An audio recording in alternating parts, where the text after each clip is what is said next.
Dakpa ng usa ka lalaki human giitsa sa kalsada ang gibitbit niini nga gituhang marijuana dihang aksidente nga nagbangga ang gisakyang motorsiklo ug motorsiklo sa usa ka pulis sa General Santos City.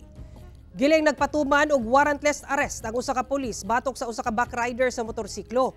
Kini man nadiskubrihan nga nagdala kini og gituhang marijuana dihang aksidente nga nagbangga ang ilang gisakyang motorsiklo ug ang motorsiklo sab sa pulis sa Barangay Kalumpang, General Santos City Lunes sa hapon.